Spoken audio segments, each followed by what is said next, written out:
you, Mr. Speaker. To ask the Secretary of State for Foreign, Commonwealth and Development Affairs if she will make a statement on the killing of church worshippers in Ondo State, Nigeria yesterday, and on wider issues of violence against religious groups in Nigeria. Minister. Mr. Speaker, I'm horrified by the attack that took place against a church in Ondo State, southwest Nigeria yesterday. I've publicly expressed the UK government's condemnation of this heinous act and stressed the importance of those responsible being brought to justice in accordance with the law. The High Commission in Nigeria has also expressed our condolences to the Governor of Ondo State and offered our support. I know that the House will join me in sending our condolences to the families and communities of those killed. Rising conflict and insecurity across Nigeria is having a devastating impact on affected communities.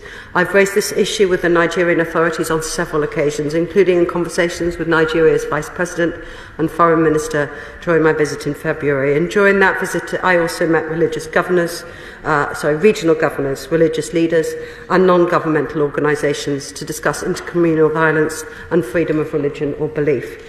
It's clear that religious identity can be a factor in instances of violence in Nigeria and that Christian communities have been victims.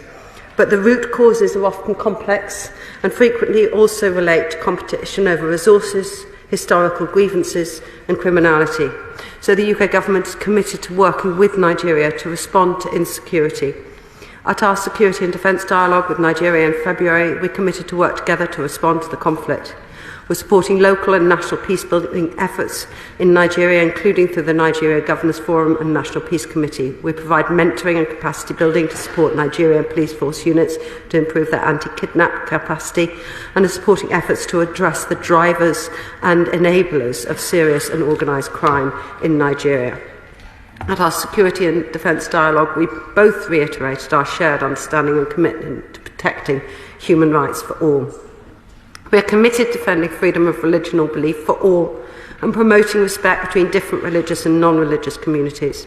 I discussed FORB with the Nigerian Foreign Minister just last month, and we look forward to hosting an international conference on FORB in July. We will continue to encourage the Nigerian government to take urgent action to implement long-term solutions that address the root causes of such violence. Donna Bruce. Thank you, Mr. Speaker, for granting this question following the tragic news of the latest killings in Nigeria. A targeted attack, not on warring militia as part of armed conflict, nor even targeting farmers or villagers over land. No, this was a brutal attack on a place of worship, Francis Xavier Catholic Church in Owo, and on worshippers gathering on Pentecost Sunday. A time of celebration turned into a time of carnage. And why? That is the really urgent question. The Governor of Ondo State, Governor Akarodolu, condemned the attack as vile and satanic.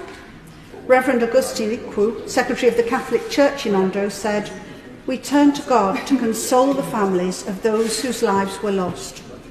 And I'm sure the whole House will join in these words of condemnation and consolation for the victims and their families, and I do thank the Minister for her words in this connection. But as this urgent question implies, this latest atrocity is far from an isolated incident where religious minorities, particularly Christians, are being targeted.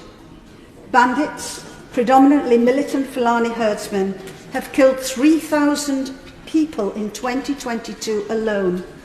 Most of these horrendous attacks have in recent times been in the Middle Belt region and have adversely affected the practice of Christianity in the region.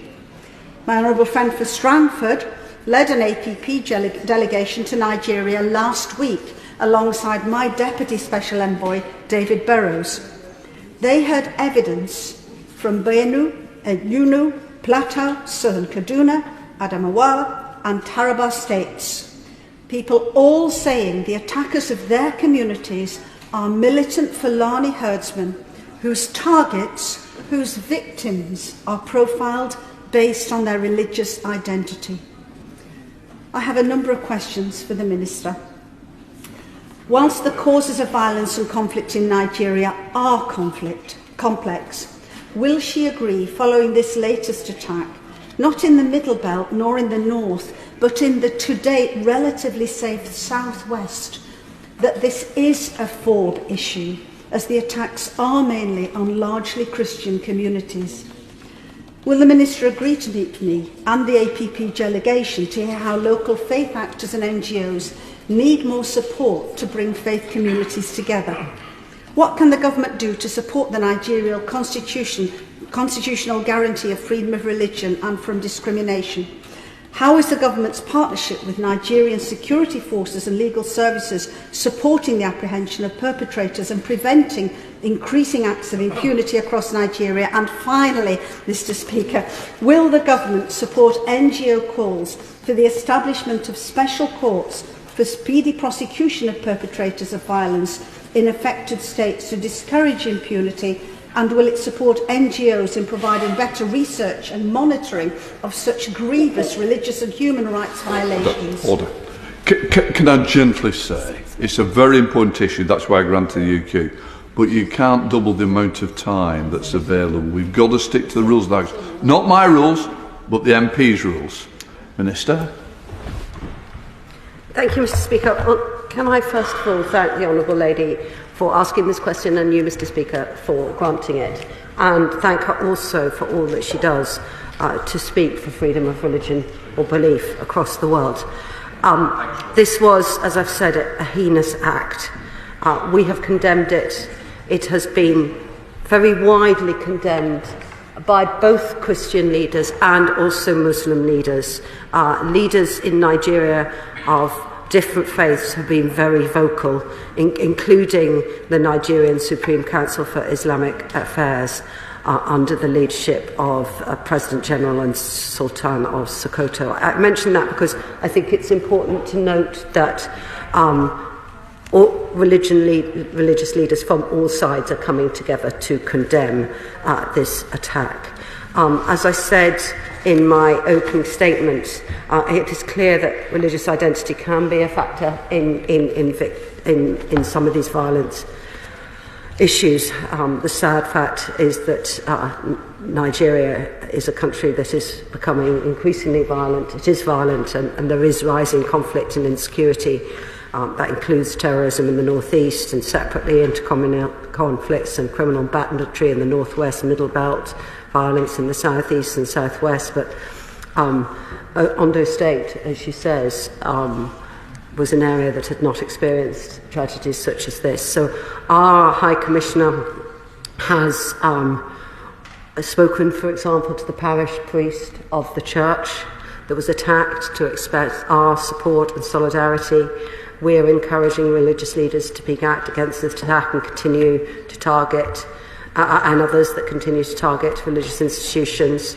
We're working really closely with religious leaders, but also liaising with the authorities in Ondo State to encourage a thorough investigation. So her thoughts about investigation, we're talking directly to the state about how best to help them and to support those coming together. So we are working with local faith actors and have done so since Sunday's attack. The one thing that I would point out is that the really sad fact is that we're also seeing targeting actions against Muslim communities as well as Christian communities. So, for example, in April, in Tabara State, gunmen attacked a mosque. So it is important to work with all sides when we are tackling this, and that is why the UK will continue to also work with the government of Nigeria on medium-term and long-term programmes to help address the causes of the instability, as well as working with the police, for example, on improving the work that they do. Thank you. Shadow Minister Bambos Cheralambos. Thank you, Madam Deputy Speaker, and I want to begin by thanking the Speaker for granting this urgent question. My honourable friend, the member for West Ham, who would have been taking this UQ, is unable to be with us today because she has COVID. We wish her a speedy recovery. The massacre in Owa yesterday was utterly horrific. To target a church where so many were gathered to peacefully pray and celebrate Pentecost is truly appalling. Reports suggest that at least 50 people have been killed, including children. The shock and sorrow, the anger and despair felt by the families and the communities broken by this atrocity will be shared on both sides of the House. And our solidarity extends further to the many across Nigeria in shared mourning for the lives lost. To millions of Catholics around the world, and so many in British Nigerian communities who feel this is a personal blow. Sadly, this is not an isolated incident. Religious and ethnic bloodshed, kidnappings, and banditry, vigilantism, and revenge attacks are all on the increase in Nigeria, and each attack deepens the condition for further violence. Insecurity has been increasing rapidly across much of West Africa, and we haven't seen an equally urgent response from the government. As the desert expands with climate heating, traditional livelihoods are destroyed, governments are weakened, mistrust grows along economic, ethnic and religious lines, and criminals and terrorists fill the void. Surely we must recognise that insecurity even poses a threat to the stability of Nigeria as a democracy, and supporting such an important regional and global partner must be a top priority. So how will the government adapt and build upon the UK-Nigeria Security and Defence Partnership to focus on the drivers of insecurity